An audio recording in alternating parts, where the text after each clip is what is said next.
Synonyms: Svitan, very flourishing. Janapadan, metropolises. Tatra, there. Pura, towns. Grama, villages. Braja, big farms. Akaran, mineral fields, mines. Kheta, agricultural lands. Kharvata, valleys. Vatihi, flower gardens. Cha, and.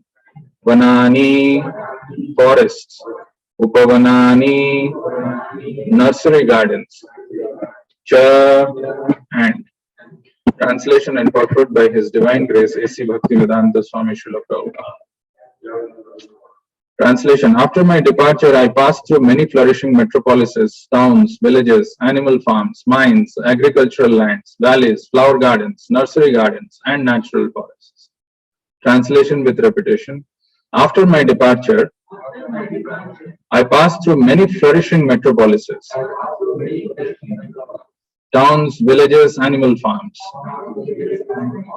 mines, agricultural lands, valleys, flower gardens, nursery gardens, and natural forests. Purport by Srila Prabhupada. Man's activities in agriculture, mining, farming industries, gardening, etc. were all on the same scale as they are now, even previous to the present creation. And the same activities will remain as they are even in the next creation. After many hundreds of millions of years, one creation is started by the law of nature, and the history of the universe repeats itself practically in the same way. The mundane wranglers waste time with archaeological excavations without searching into the vital necessities of life. After getting an impetus in spiritual life, Sri Narada Muni, even though a mere child, did not waste time for a single moment with economic development, although he passed towns and villages, mines and industries. He continually went on to progressive spiritual emancipation. Srimad Bhagavatam is the repetition of history which happened some hundreds of millions of years ago. As it is said herein, only the most important factors of history are picked up to be recorded in the transcendental literature. Hence the wonderful transcendental Bhaktivedanta purport. I'll read the next verse as well because it doesn't have any purport. Chitra dhatu vichitradrin iva bhagna bhuja druman jalasayan chivajalan nalinihi surasevitaha chitra svane patra rather vibhramad bhramarashriyaha. I passed through hills and mountains full of reservoirs of various minerals like gold, silver, and copper, and through tracts of land with reservoirs of water filled with beautiful lotus flowers, fit for the denizens of heaven, decorated with bewildered bees and singing birds. Hence the wonderful Bhaktivedanta translation. Om Jnanatimidandasya Jnananjana Shalakaya Chakshurum Militam Yena Tasmai Shri Gurave Namaha.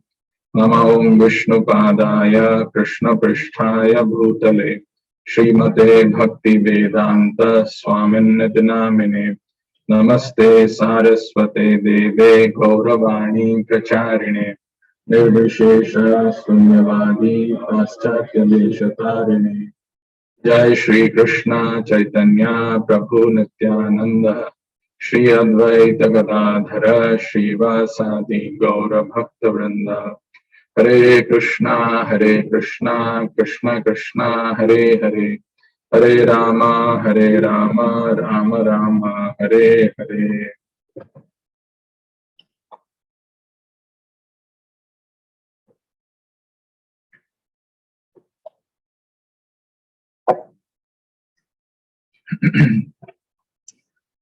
Hare Krishna. So we are seeing this wonderful discussion which is happening between two exalted transcendental personalities, Narad Muni and Vyasadeva. And continuing Narad Muni, after having spoken that when he was 5 years old and he didn't have anyone, the only shelter that he had was his mother, who's a maid servant, and she also died because of snake bite. He progressed towards the northern directions. So while progressing in the northern direction, something happens which is mentioned here very beautifully. Bhagavatam, very poetic. These words, if we pay attention, since this is Bhagavatam, can reveal to us many things. Sfitan janapadam statra puragrama brajakaran kheta kharvata vatischa vanani upavanani cha. Sfitan refers to very flourishing.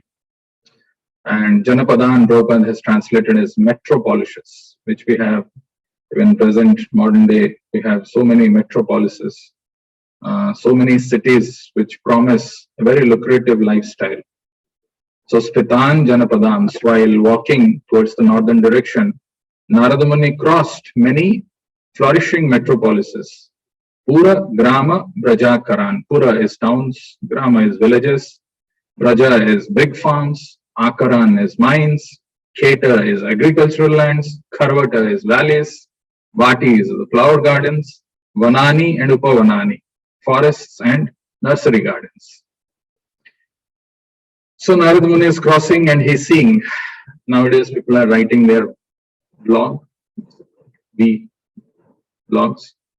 So you go to a place and you appreciate the beauty, so beautiful, or you recall the journey how it was and you post it either as a blog or on a YouTube. There are people who are ready to watch. So here Narada Muni is experiencing, or he's recollecting his experience of traveling in the northern direction. And it doesn't end there. Again, Bhagavatam, Chitra Dhatu Vichitra Adrin. Just it's beautiful. Chitra Dhatu Vichitra Adrin. Adrin is mountains, hills and mountains. Chitra Dhatu, valuable minerals like gold, silver and copper. Vichitra, full of variegatedness, these mountains. Iva Bhagna Bhujadruman. Iva Bhagna, broken by the elephants. Bhujadruman, the trees, some of the trees, because of the big gigantic elephants, while they're passing, they've broken some of these branches. Jalashayan Chiva Jalan, Nalinihi Surasevitaha. So Jalasayan Siva, health giving. And this is reservoirs of water which is filled with lotuses, Nalinihi, Surasevita. For what? As if, it is aspired by the denizens of heaven. Fit for the denizens of heaven. Surasevitaha. Chitraswane Patra Rather. Chitraswane, it is very pleasing to the heart when you see such things. Chitraswane, Patra Rather is referring to the birds. It is surrounded, how those beautiful scenic places where, there are large water bodies filled with lotuses which attract even the denizens of heaven, surrounded by beautiful birds and the Bhramara Sriyaha. And there are bewildering Bhramara, bumblebees. Prabhupada writes, decorated by drones, Bhramara Shriyaha. Decorated with bewildered bees and singing birds. Such beautiful sight can attract and enchant anybody's mind. But this is Narada Muni, and Narada Muni's life is an exemplary life. And we've got to learn what Narada Muni experienced and what did he do. He didn't get distracted by all these things. And there's a wonderful purport of Srila Prabhupada, few sentences. He establishes certain things which we often don't see. So let's try to understand. Actually, most of us will agree to the statement that life is kind of hard these days. For lots of reasons, but one of them, we live in an epidemic. The word I use, epidemic, we can say, no, it is pandemic, or you can say something else. But I'm not referring to COVID-19. We are actually living in a world in an epidemic of distractions. Never before in history, mankind was so distracted as we are in the present situation, in the present society. I was seeing some statistics of, you can do this Google search and you can see the average loss in revenue in the US for distraction is $650 billion. I don't know if you, how much, if you calculate in INR, $650 billion because of distraction. One of the statistics, it says that when people go to workplaces, nowadays they're working from home. Either way, they can focus only for 11 minutes at the max. 11 minutes. And it takes about average 25 minutes to bring them back to their focus. Same holds true here also. I mean, we sit here, just sit here physically. Where is our mind? We don't know. Very, very difficult. How many of you have seen an aquarium? Aquarium. All of you. You have an aquarium at home? You have? No. How is the fish inside the aquarium? Stable, steady, always moving. It's very fickle, cannot remain steady. So in the year 2000, it is said that the attention span of human beings used to be 12 seconds. And in the year 2017, I don't know the current statistics of 2022, 2017, it reduced to 8 seconds. The attention span of goldfish, one of the most fickle animals, is 9 seconds. And we have gone down below the attention span of goldfish.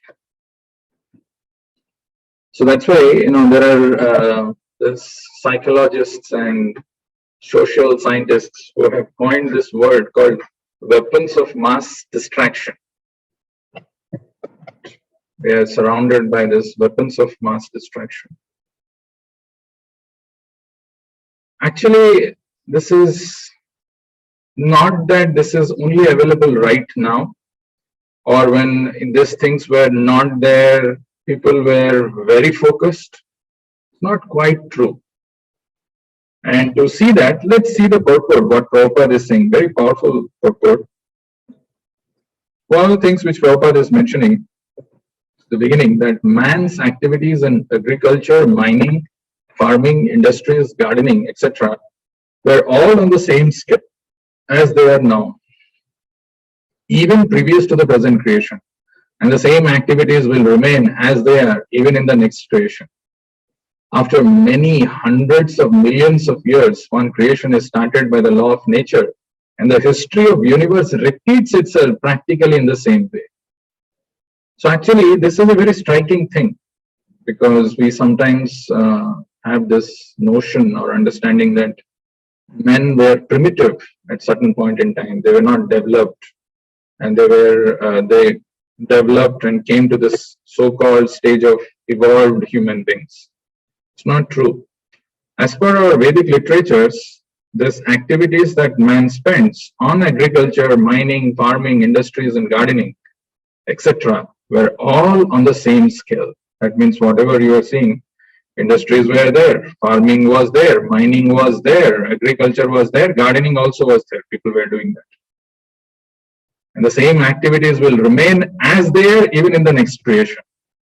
So we hear this term, history repeats itself. It's a fact. However, there is a very, very important distinction which Prabhupada makes. Of course, this is a striking thing to know that, there is nothing that we have discovered, or there is nothing that we have found out which was not there before. It's all there. The degree to which it appears or manifests itself may change. The way, the time is progressing and things are happening. Some details may vary, but the attraction, the attention for people to do all these things, the scale at which people they do, they're all the same. But very interestingly, Prabhupada uses a word called mundane wrangler. Wrangler, the moment we hear the word, it is the first thing that struck to me was the Wrangler jeans that used to come. I don't know if it still is there or not. So Prabhupada is saying there are certain people who are classified as mundane wranglers. Question to be asked is, who are these mundane wranglers? Prabhupada says the mundane wranglers waste time with archaeological excavations without searching into the vital necessities of life. Now, the statement has a lot of things which are packed inside this one statement. First thing, if you see, is waste time. The mundane wranglers are defined as some people who waste their time. Waste their time in what? With archaeological excavations. Yeah, we have heard so many, in our history book, Mohenjo-daro, Harappa, this civilization, that civilization, they excavated. What was your fossil that they found? The oldest? Huh? Otzi, yeah. So like all those kind of things they do just to see some broken pieces and draw conclusions or some skeletons and say that this is what it is, that's what it is. But what Prabhupada is saying here, that they're not searching into the vital necessities of life. There are some vital necessities of life. They ignore that and they waste time. Very interestingly, if you read our Vedic scriptures, especially the writings of Rupa Goswami in Bhakti Rasamrita Sindhu, he uses a word called Avyartha Kalatvam. Avyartha Kalatvam. One of the symptoms of a devotee is he does not waste even a moment of time. Does not waste because he's very careful, he's very mindful, he's watchful. How can I possibly waste my time in all trivial pursuits? Like this archaeologists who spend their entire life in doing some kind of a research in excavations without searching into the vital necessities of life. And then Prabhupada classifies who is not a mundane wrangler in the next sentence. After getting an impetus in spiritual life, Sri Narada Muni, even though a mere child, did not waste time for a single moment with economic development. Although he passed towns and villages, mines and industries, he continually went on to progressive spiritual emancipation. This is our basis for today's discussion. So, who is not a mundane wrangler? A mundane wrangler is not, he is not a mundane wrangler who gets a spiritual impetus. Where does this impetus come? It comes by meeting a pure devotee spiritual master.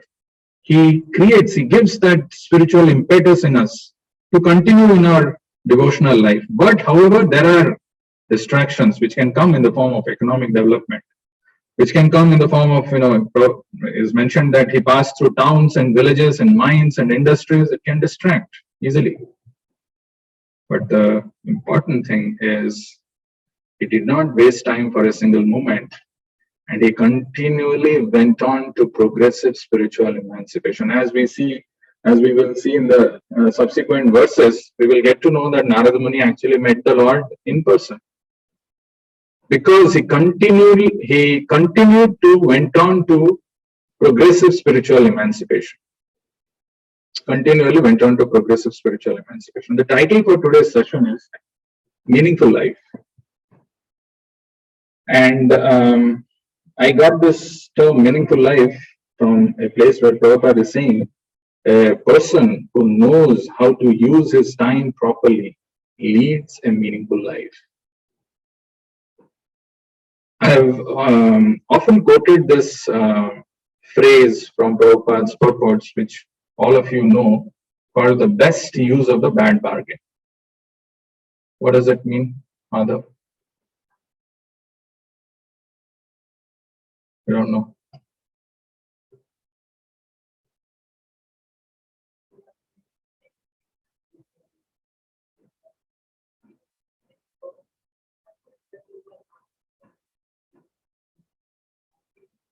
Okay, what is the context? I mean, that's the example. What does it mean in our life? The example remains, story remains. Anybody knows online what is the meaning of the word best use of the bad bargain?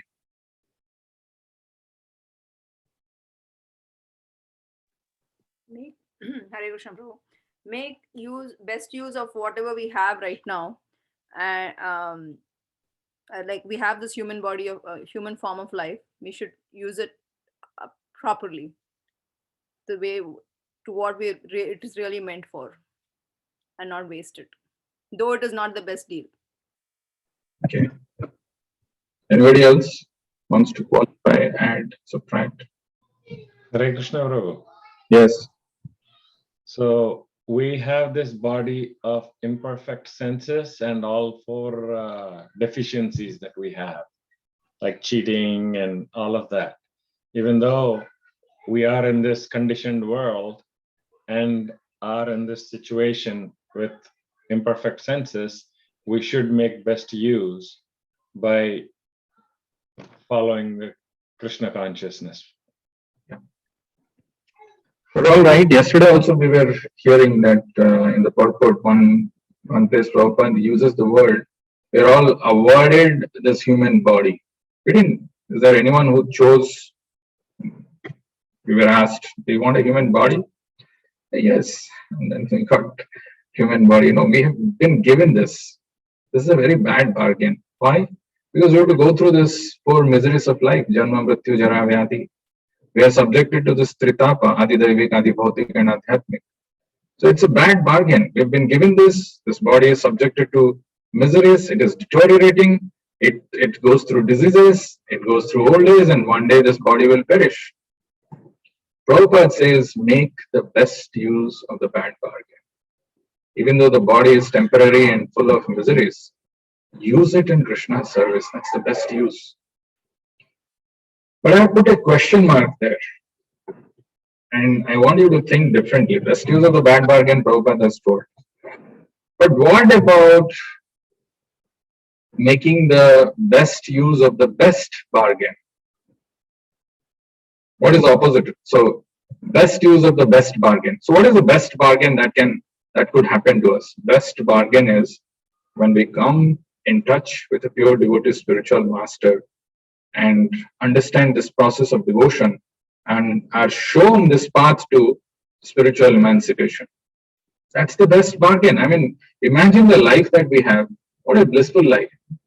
And compared to outside people who do not have a fixed goal, that's what in 2.66 purport Prabhupada says, that a person who, because of the lack of goal, makes a person very, very anxious, and he goes through all this miserable existence because there's no clarity, there's no goal. However, for people like us who are fortunate to have come in touch with a pure devotee spiritual master,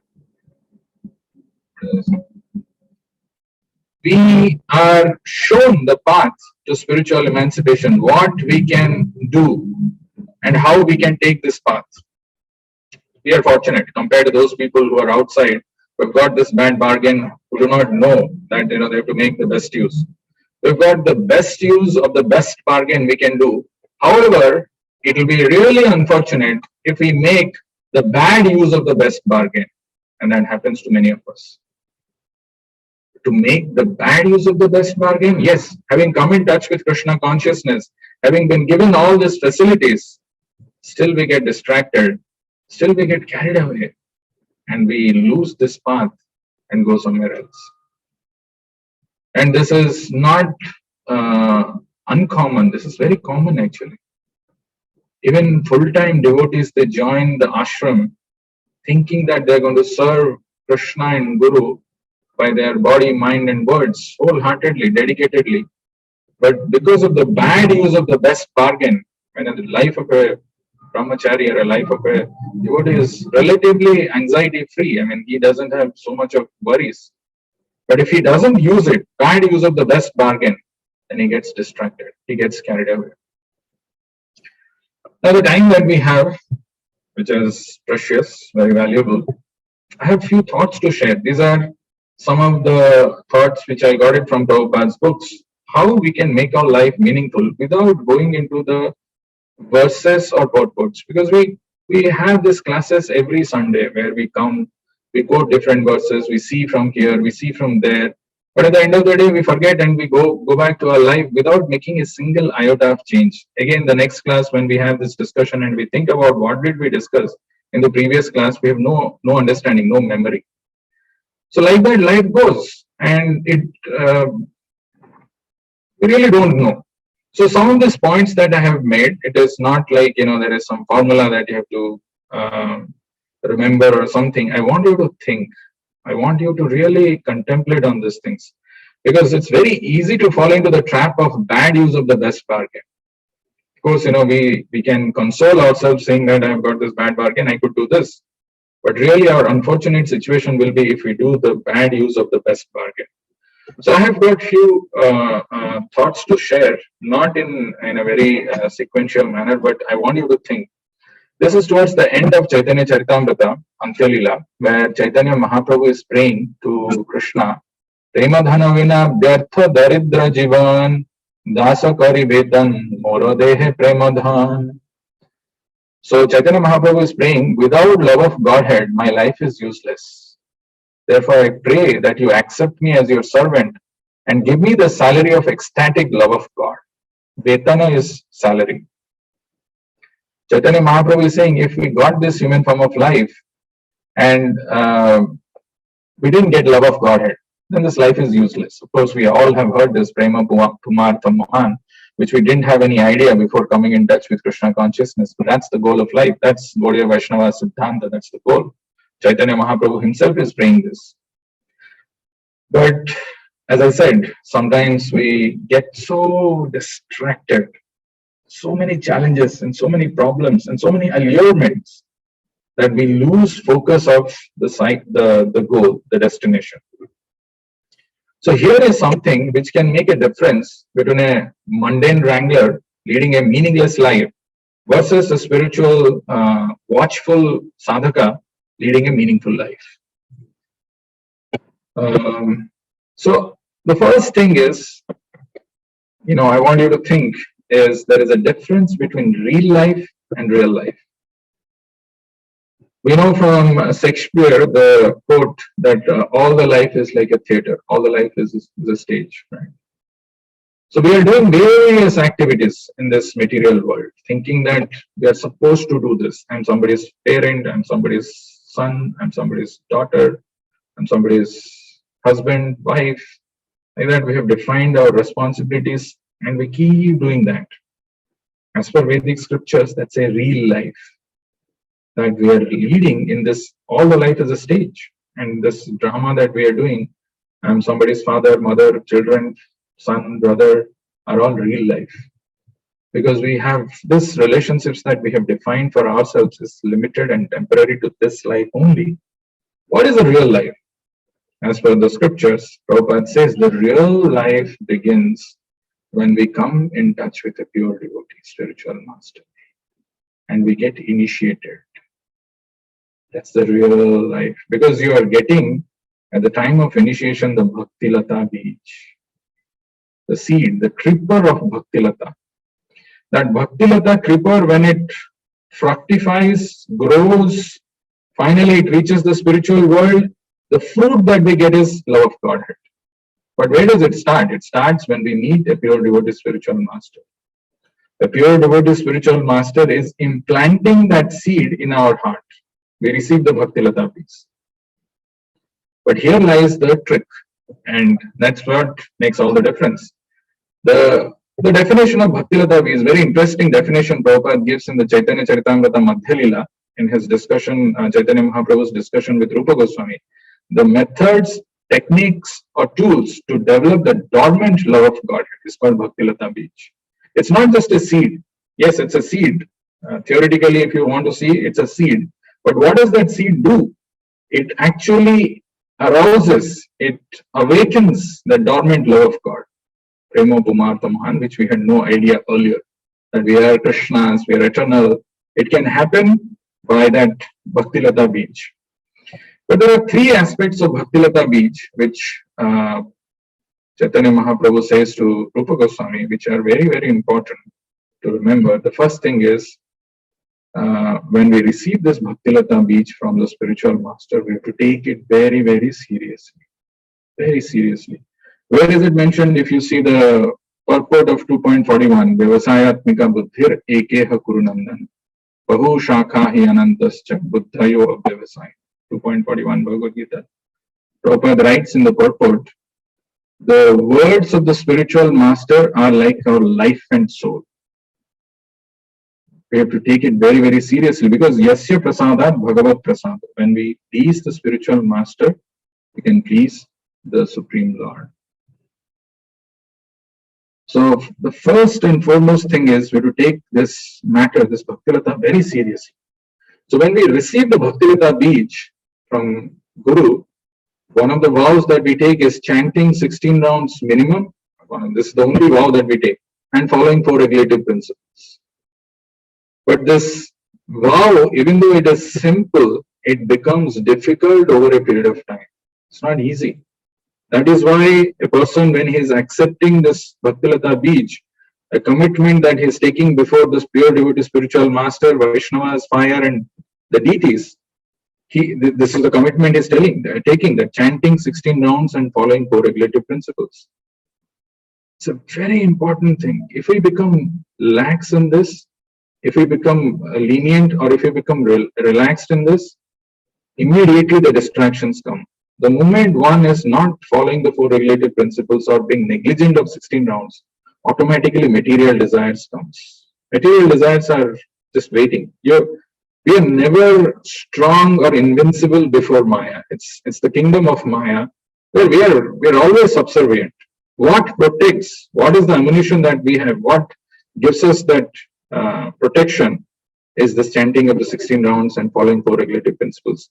They are important in themselves. They have the spiritual strength, but they add additionally, they give extra protection because it has been given by a pure devotee spiritual master. Since we are following his words, we get that extra protection. So one has to be very careful when we have received this Bhaktilata Beej, never ever compromise on this chanting of 16 rounds and following 4 regulative principles. Second thing is, how do we cultivate this Bhaktilata Beej? Cultivating Bhaktilata Beej, as Prabhupada writes, and if you see that Chaitanya Charitamrita purports, that we have to water that seed, and watering the seed is hearing this process. Hearing has 2 aspects, quantity and the quality. So you have to hear sufficiently, and you have to hear properly. Sufficiently is the quantity, and quality aspect is properly. If that is not happening, Bhaktilata will not grow. Forget about it. Bhaktilata will not grow means what? Bhaktilata will not grow means I will have distractions. I will get distracted to so many things. It's a byproduct. So as I said, these are things which we got to reflect, we got to introspect, because this journey is still a long journey. It's an arduous journey, and there are the towns, villages, metropolises, agricultural lands. All these things are going to come in life, and these are not just allurements which come. There are also the obstacles which will come. So that's why the first thing is this real life, and about accepting this Bhaktilata Beej. About hearing, there are countless verses in Bhagavatam, right? One verse which I would like to quote is Pibanti ye Bhagavata Atmanah Satam Kathamritam Shravana Puteshu Samritam Punanti te Vishaya Vidusita Sayam Brajanti Tat Sarana Saroruhantikam. Pibanti ye Bhagavata Atmanah Satam Kathamritam Shravana Puteshu Samritam. Lord has given this ear holes for a reason. It's meant for a particular, it can absorb, it can take, we can drink. Pibanti ye Bhagavata Atmanah Satam Kathamritam Shravana Putesu Samritam. When we fill this ear holes with Krishna Katha, Kathamritam, ye Bhagavata Atmanah Satam Kathamritam Shravana Putesu Samritam, Punanti te Vishaya Vidusita Sayam. Then the Vishaya, the materialistic goals of life become, we understand where am I going. The direction of my life is not proper. The GPS is not set proper. But it can only happen when I'm filling my ear holes with this Krishna Katha. Brajanti tat charana sarovaruhantika. Then one progresses towards Krishna's lotus feet. So cultivating Bhaktilata Beej, it happens by hearing sufficiently and properly. The third thing is protecting the Bhaktilata Beej, because it is not just receiving it, it is cultivating it. And the most important thing is protecting Bhaktilata Beej. And there are 2 things which Prabhupada talks about is the Hatimata, or the Vaishnava Aparat, and the Upasakhas, the weeds which grows. And to protect this, the important thing always to remember is to have that fencing around that Bhaktilata, and that fencing is the association of devotees. When we have this Vaishnava Aparadh, which we keep reading in the morning quotes so often, it comes probably once in 6 days or 7 days about Vaishnava Aparadh.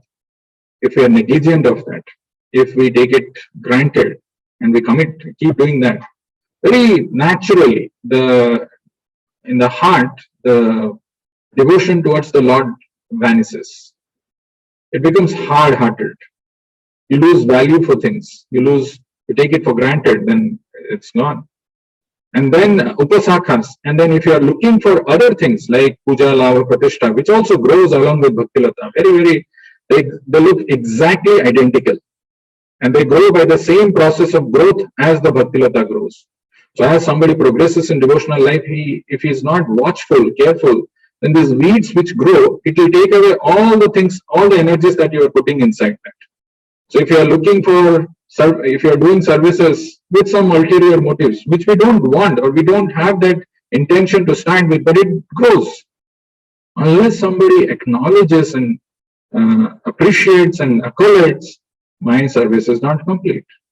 Or I look for some kind of a status or something in the society, in the community of devotees, I have done it. And when somebody says that, it feels so good within. So all these weeds start growing. Puja, lava, pratishtha, jiva, himsa, kutinati. And one has to be very watchful, like a gardener, to remove these weeds, to plug this, to uproot this. So this is the first thing. As I said, I want you to think, and I can quote. These are all there in Chaitanya Charitamrita. Very wonderful discussion between Rupa Goswami and Rupa Goswami and Chaitanya Mahaprabhu.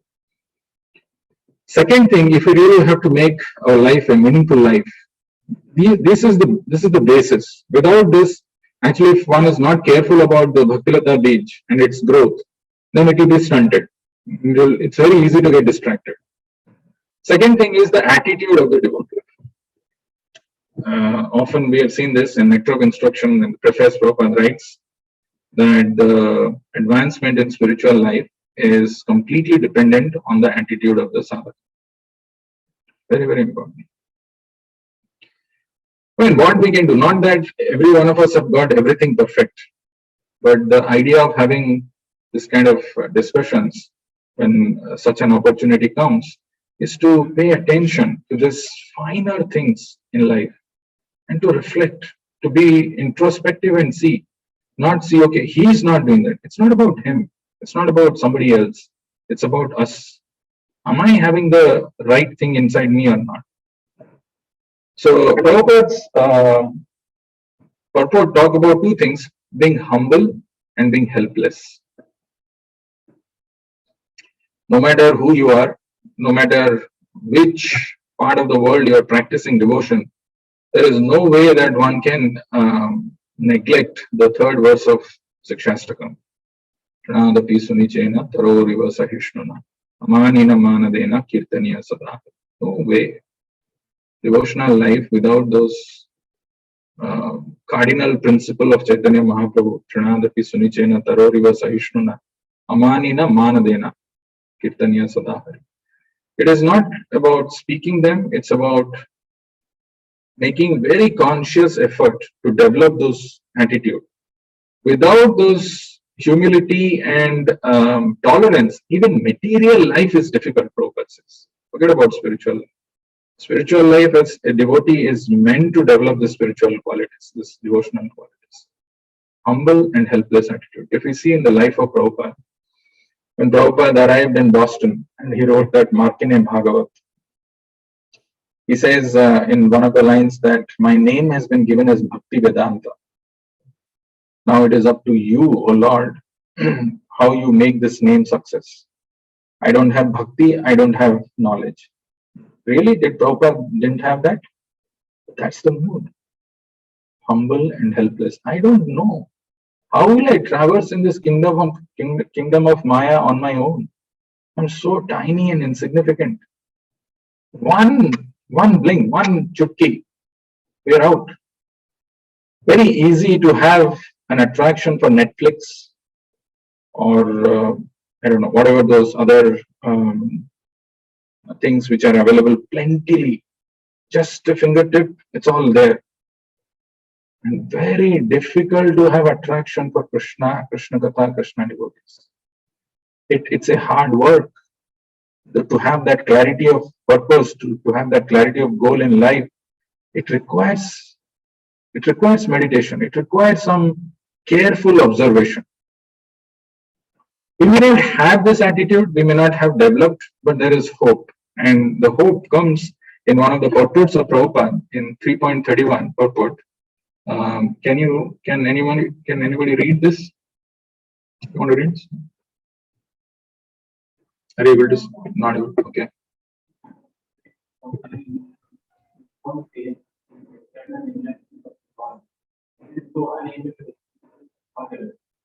Liberated from the content of God in the beginning of consciousness and may not fully extract the intentions of the Lord because one is resentful. Not resent.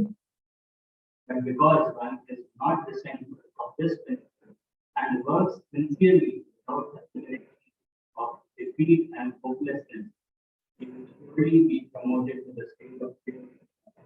It's a very hope-giving purport. The most important aspect was in that purport is the not. Because one is not resentful of the principle, we may not have developed fully whatever is expected of us. But as you know, this purport Prabhupada is writing that if a person has got that faith in the injunctions of the Lord, and he is, even though he is unable to execute the orders, he becomes liberated from the bondage of the law of karma. He may not be able to fully, discharge the injunctions of the Lord, but because he's not resentful, there is something magically happens, and works sincerely without consideration of defeat and hopelessness, he will surely be promoted to the stage of pure Krishna consciousness. So helplessness is required, not hopelessness. One should not become now too critical. Oh my God, I have just nothing happening to me. I just don't see any signs of advancement or progress. No, have patience. Have patience and don't get resentful to this. What is expected of you, don't get, don't start saying, oh, why this is expected of me. No, this is Krishna's instructions. If you really want to go there. So when somebody is not resentful, then he works sincerely without consideration of defeat and hopelessness, he will be promoted to the stage of pure Krishna consciousness. There is a very nice article which I had read in Back to Godhead magazine sometime back. I think it's called the release of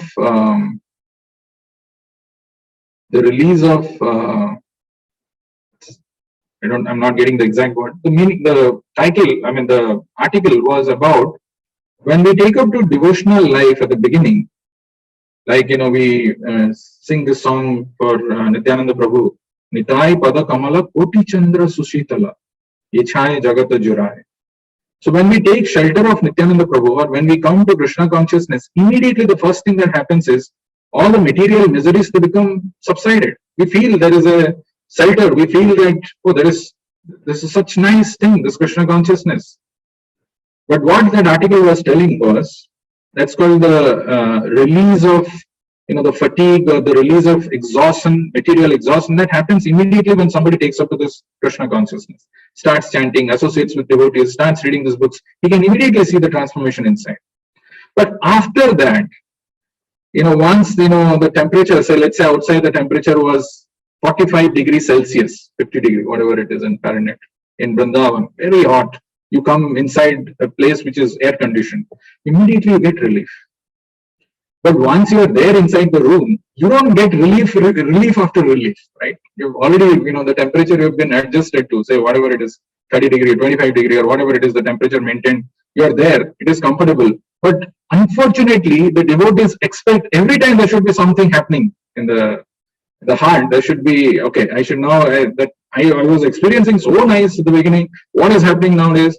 So then they become very critical about everything. Maybe the temple is not, this is not there. All kinds of problems come. So that article says, actually, at that time, like yesterday also we were hearing, we should remember to become, to do this sacrifice, to go and distribute this knowledge to someone else. When we have been benefited, like yesterday's that verse of Bhagavad Gita, where it is mentioned, there is no person who is more dear to me than he who shares this message to others. So when we do that, then we again get that mercy of the Lord. It is the mission of Chaitanya Mahaprabhu is to deliver this, the entire society from the clutches of Maya, and that is possible by our sharing this knowledge with everybody. So when we do that, then again, that thing that we are lacking in the heart, that there's no more emotional this thing which is happening, we will again get that, and we will stay rejuvenated in our spiritual life. The third thing is Krishnarthe Akhila Cheshta. This is a very important thing because we cannot remain inactive in our lives. We have to put our endeavors. Like as Bhagavad Gita 3rd chapter, it says, Naikashchit shram api jatutishtati akarmakrit. Without working, we cannot remain. But while working, we have to ensure every single action of ours should be meant for Krishna or Guru's pleasure. It's a very interesting conversation I came across. Prabhupada says everything in the material world is useless. Technology, airplanes, all are useless. So a devotee immediately picks up. So you are using extensively airplanes for traveling. Is it useless? Prabhupada says, yes, they are useless. Now why are you using them? Devotee asks. Prabhupada says to make it useful. This is what it is. Actually, we may laugh at it, but this is how a pure devotee sees. Unless that particular substance is used in Krishna's service, it's useless. Absolutely no use. But we get distracted. We get carried away by all those things. So Prabhupada is saying, I'm making it useful because I'm traveling in that, right? Because it's for Krishna's service. There is a nice pastime which I heard of a devotee who's still there, Jayapataka Maharaj, who was, when he was in Canada, he was put behind the bars for some reason. So he was behind the bars and he was very blissfully chanting Hare Krishna mantra. So the jailer, the superintendent of the jail, he was very perplexed. He's saying, how is it that you are in the jail and you are blissfully chanting? He gave this answer, which I really liked. I know what I am doing and for whom I am doing. I know what I am doing and for whom I am doing. That's why I am very blissful. But you have no idea what you are doing and for whom you are doing. That's what is the state of materialistic people. So when we know that the purpose of our life, the goal of our life is to please Guru and Krishna in all our single endeavors, and we are I know what I am doing and for whom I am doing, then there is no question of feeling sad, morose, or anything of that sort. Fourth one is being introspective and reflective. I think this is really one of the keys of advancing in spiritual life. I don't know, I think it's a Chinese proverb or something which I saw some time back, which says, one day in a week, we should give it to ourselves. One day in a week, we should give it to ourselves. So if we do that, if you are introspective and reflective, really, am I making progress? What's going on? And what is inside the inner health, the inner consciousness of a person cannot be measured how nicely he's dressing himself or what is he doing. He may be doing everything externally, but internally only he knows and the super soul knows. So one has to look inside and see, okay, maybe these are things which are not right, and that the Bhagavad Gita is filled with those instructions of becoming introspective and reflective. So when we do that, when we do a little bit of analysis within what's going on, it helps us to center. It helps us to focus. If not once in a week, even if it is a Ekadashi day where the material activities are supposedly reduced, if we spend and see what's going on, how far we have made progress, what's happening, and being reflective and becoming more serious. You see, the process that we are following, it's not going to change tomorrow dramatically. Right? Tomorrow also we will get up, we will sing the same Samsara Davanala in the morning, then we will have same Hare Krishna Mahamantra chanting, we will be worshipping the deities, we will be reading the same Bhagavad Gita and Bhagavatam. What can make the difference is when we do that mindfully, when we are doing that purposefully. The same association of devotees are there. But what am I doing? Am I really taking benefit of this association of devotees, or am I carrying something within and I'm not able to open it up in front of anyone? So then there is a negative sentiment, there's a resentment which grows sometimes for no reasons, but because that person is not introspective and reflective, he's not seeing that, he's not able to open up his heart, and he feels suffocated. But when we release those things, when we are able to speak and take help from the devotees community, then the same spiritual activities which we do every day, it becomes new. So there's a reason, but sometimes you see people come for Mangalarti, no word comes out of their mouths.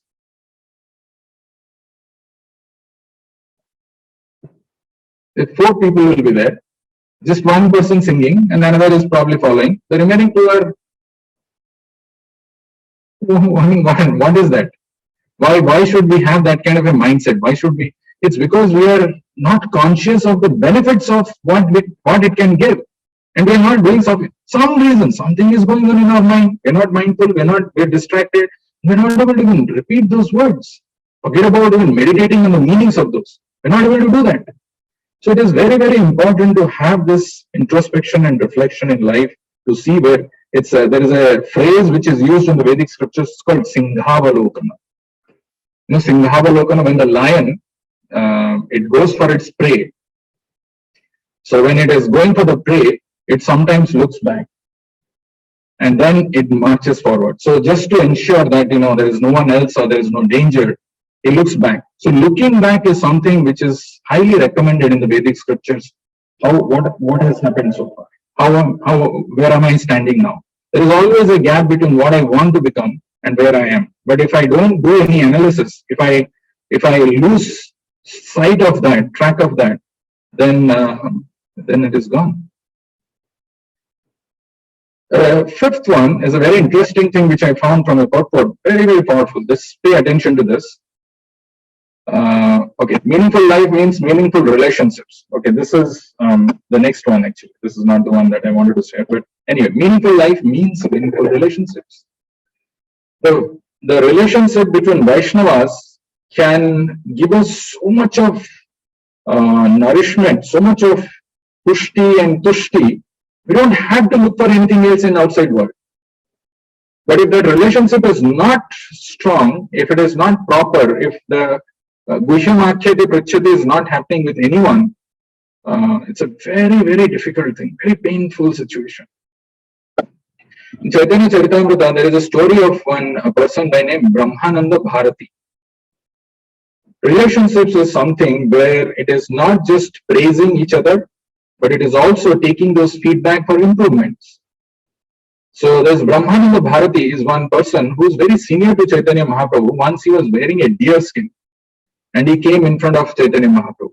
Chaitanya Mahaprabhu ignored him. He didn't even look at him. And he asked Mukunda Datta. Mukunda Datta is another devotee of Chaitanya Mahaprabhu. Where is Brahmananda Bharati standing next in front of him? So Mukunda Datta is there in front of you. He didn't utter a word. But this indirect communication of Chaitanya Mahaprabhu was understood by Brahmananda Bharati. He immediately went and changed that. And seeing his mood, Chaitanya Mahaprabhu gives him the saffron robe to become a sannyasi. Taking the feedback is important. It's not like that's why it's a meaningful relationships, then one can take it. It is possible. So meaningful lives, different aspects. One of the major aspects is having meaningful relationships. This is the purport that I found in Srimad Bhagavatam. Very interesting verse. Conflict between urgent and important issues. There's a line of Prabhupada. If we write it and keep it somewhere, it's a very powerful line. Let's see what is this verse. This is coming in Prahlad Maharaj's instruction.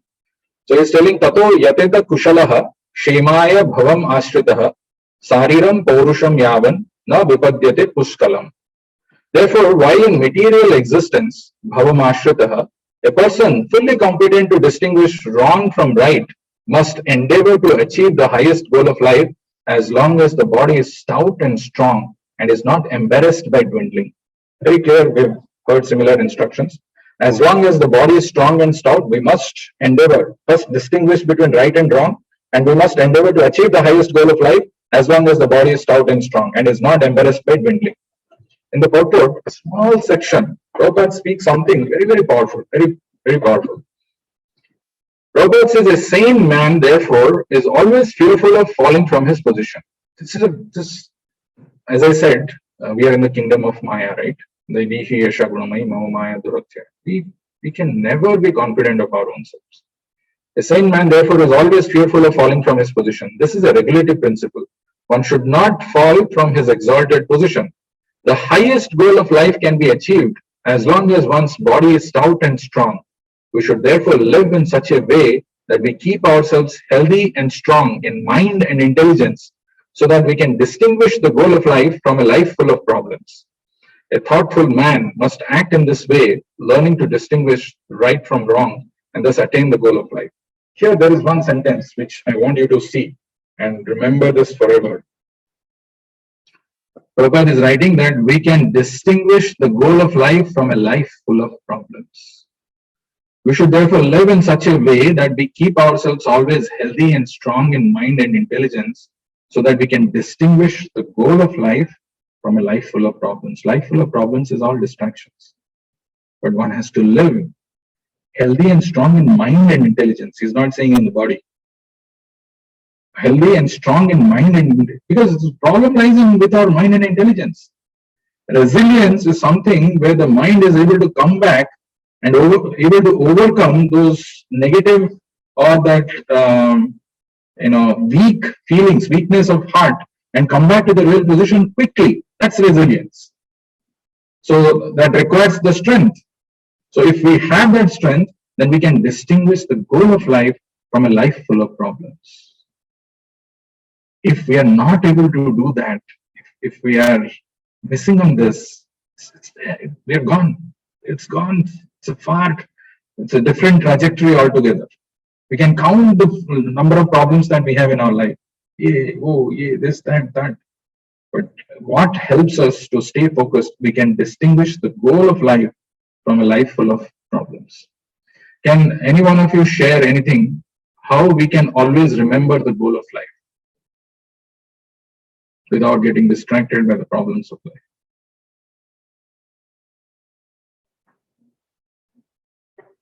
By chanting, by listening. Okay, listening is very important. Chanting, it helps to cleanse our heart if we are doing it mindfully. But if we are doing with offenses, then the chanting will not give us the result. So to make us, the chanting, improve the chanting quality, or to do it offenselessly, we have to hear first. Hear the glories of chanting, hear from the scriptures, hear from the spiritual master, hear from the devotees who have got the taste. Then it helps. Okay, one. Anything else?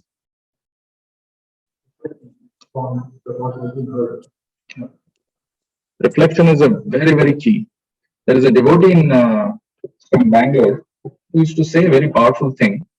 He used to say that when you read Prabhupada's books or when you attend a class, in the heart there should be something happening.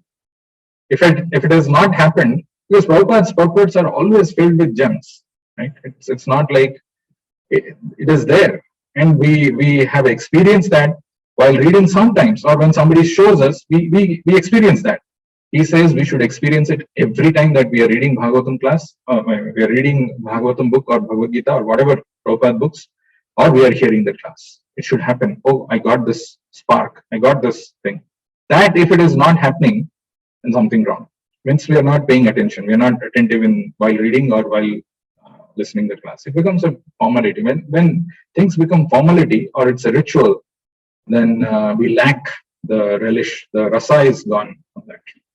What else? So about reflection, about hearing from authorities, what else we can do? Dovetailing our activities towards Krishna. Dovetailing our activities towards Krishna. We are doing that. Still we lose sight of the goal. What can help us to remind us towards the goal of life?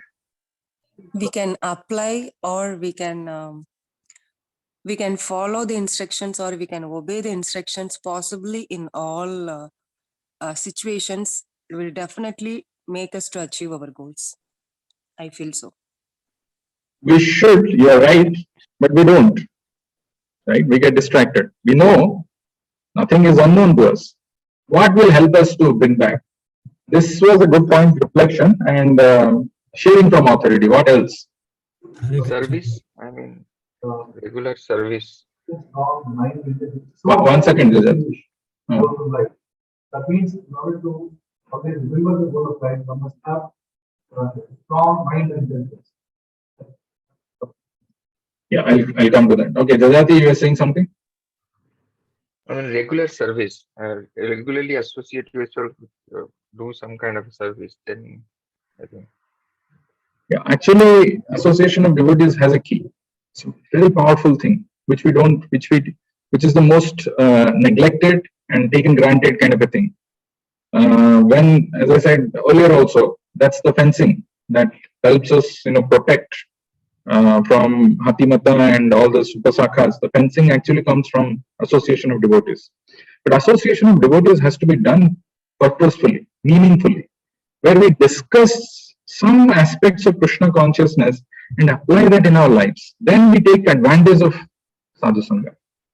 Otherwise, in the name of Sadhu Sangha, we can do some material gossip and not really take advantage. What else? What else can help us to remember the goal of life? Writing down the goal of life. Journaling, writing, okay. Huh? उत्साह निश्चयात धैर्यात तत्तत् कर्म प्रवर्तनात्. उत्साह निश्चय धैर्यात है, but वो कहाँ आता है उत्साह निश्चय धैर्यात? It is there, that helps us in our devotional life, but still we get distracted. So when we get distracted, the question is, how do I remember the goal of life and not worry about the problems of life? Because Krishna is already, always seated into our heart, right? And we have to always remember that whatever we are doing, Krishna is watching. True, all are true, but still we get distracted. My question here is not, I want you to think, right? I want you to, these are all we know that, Utsaha, Nischay, Dhairya should be there in our heart.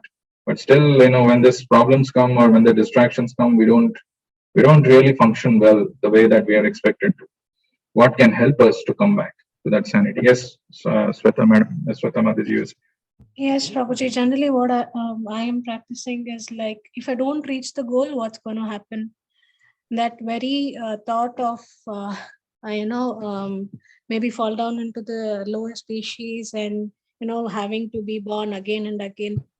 If I don't reach that goal, what's going to happen? So that brings me back. Correct. So it's a very sober thought. When we realize the precariousness or the miserable conditions of our material existence, it helps, it should give us a fear, it should give us a shudder. Again, I have to take birth. Again, I have to go through the process of this repeated birth and death, enter into the womb of a mother, suffer the problems of birth, and then go through the same miserable existence of survival, then going through old age and disease and quitting the body. And why would I do this? That helps definitely. So the important thing, as Prabhu was mentioning in the purport, it is mentioned, we should therefore live in such a way that we keep ourselves always healthy. Healthy is a very important thing.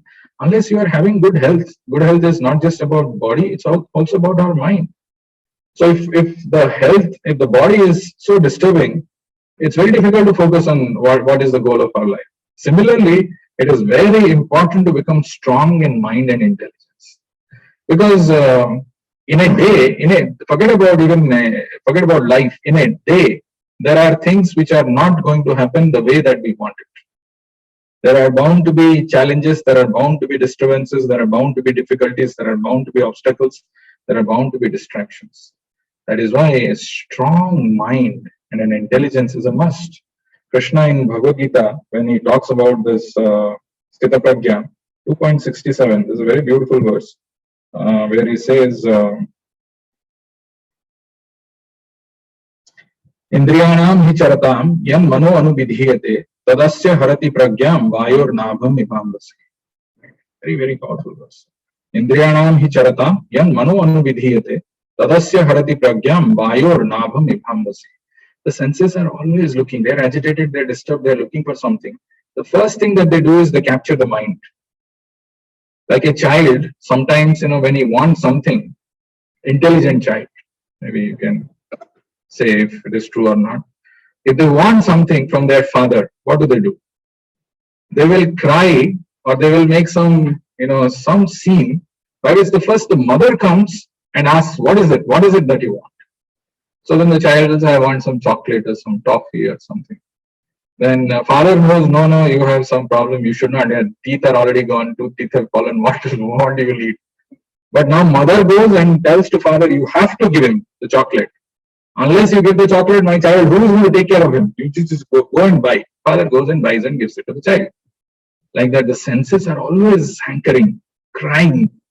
And first thing that they do is they capture the mind. Mind is like the mother who listens, yes, you should be satisfied.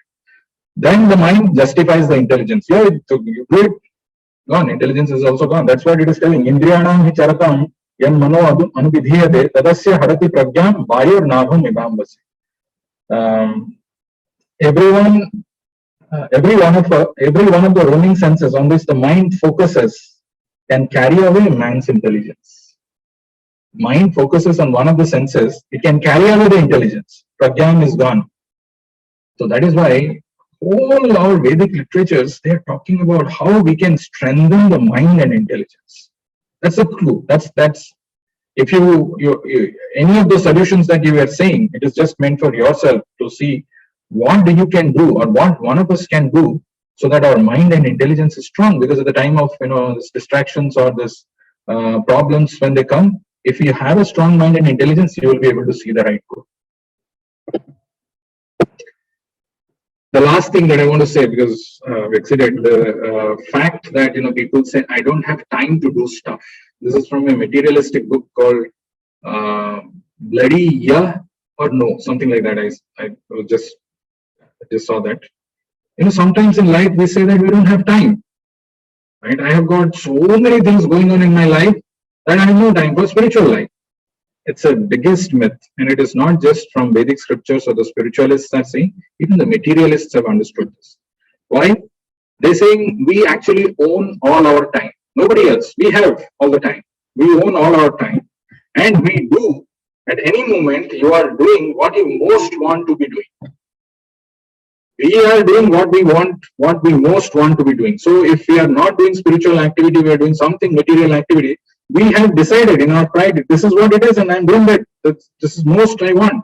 And in the age of distractions, when there is, you see just one Instagram notification or one WhatsApp notification, you go there and you see that something it is telling about some life things, and then you search on that and you do some click, then you've gone to some other place and the time has gone. So at any moment, you are doing what you most want to be doing. Actually, we should not be blaming any of our circumstances or situations or anything of that sort.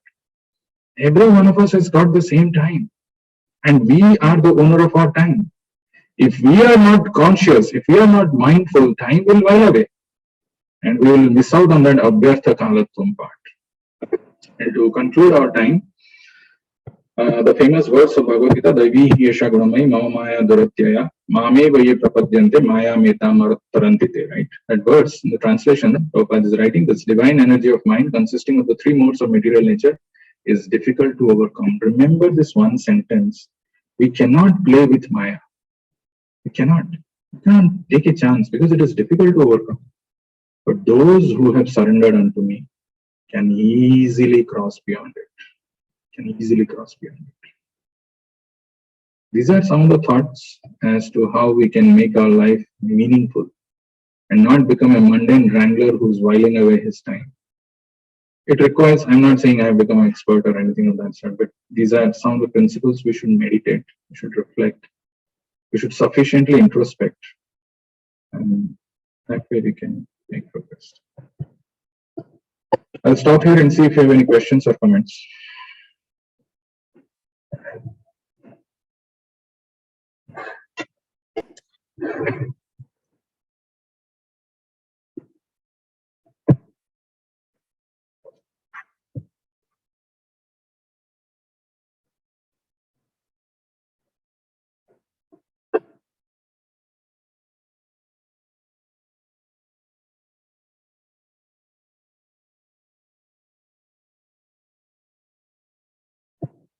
Thinking about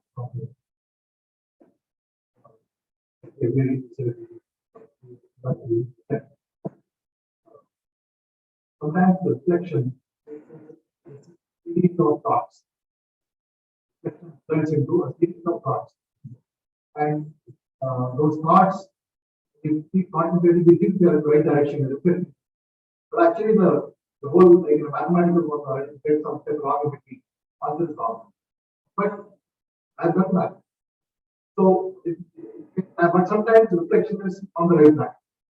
The result is gives an improvement to where we are. So sometimes the reflection takes us the wrong direction. Sometimes reflection takes us the right direction. How to detect that and play a reflection? If today's reflection was good, today's reflection was simply waste of time. Yeah, it's a good question. Actually, the answer is there in 1.3 point. Not able to. I'll tell you the answer. In the purport, Prabhupada talks about the benefits of being repentant and being reflective. Repentance and reflection. These two words were there in one of the earlier classes. We had discussed about this. Two things are very important because every one of us who have accepted this material body, even though we are now practicing Krishna consciousness, we've done some sinful activities. Forget about our past lives. In this life itself, we've done so many things. Being repentant on those things, being repentant on missing out on the opportunities of having become more Krishna conscious and doing something. One should always, so the one of the reflections should happen when we are doing that reflection. Any incidents that we are reflecting or whatever we are doing, the idea is what are the ways which Maya took away our time or energy or focus in Maya service, and what are the ways we could have avoided that or we could have become more Krishna conscious. That should, so ultimately your objective of that reflection should be to help you enhance in your Krishna consciousness. You should feel good about it. You should feel that, okay, yeah, these are the things, or it need not be always, but it should always end in a feeling where you're more Krishna conscious than before. If that is not happening, that means you're going in, you're allowing mind to go, so it goes in a negative spiral where you're thinking about problems and so many other things can happen. Blaming others and all those kind of things. But so that is a reflection is a very important characteristic, is an important attribute where you reflect on the principles of Krishna consciousness and you see how your life is in line with this or not. It's there in the purport, actually, exact words I'm not able to, I'll search and I'll give it to you. It's there in the purport of 1.3.34 or 35, one of those verses. What is the advantage of being reflective?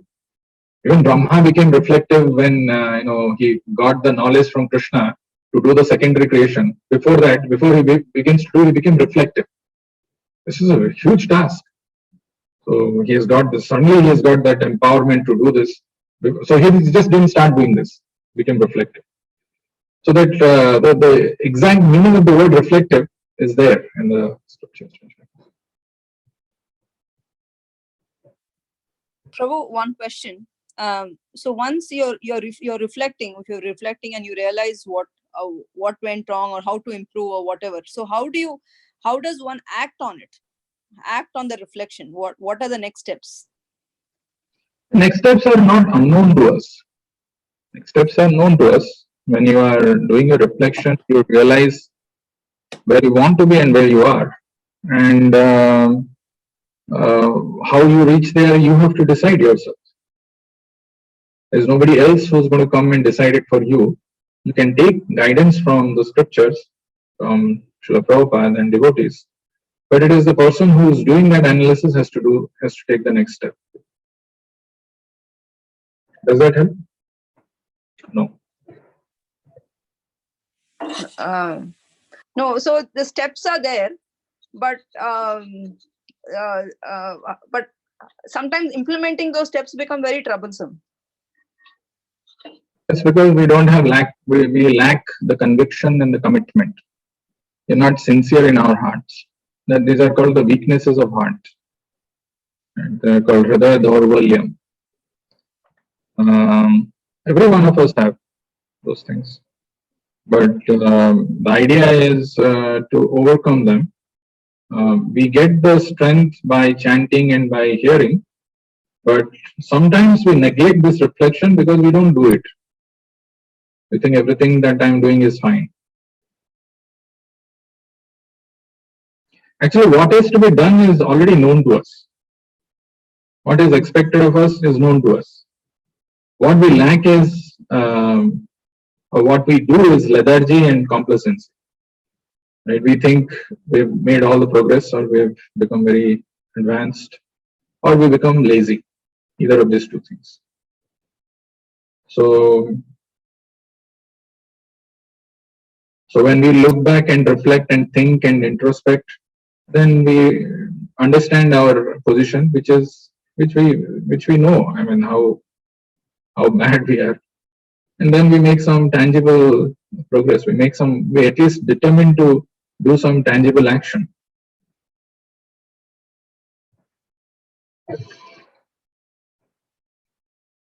The question.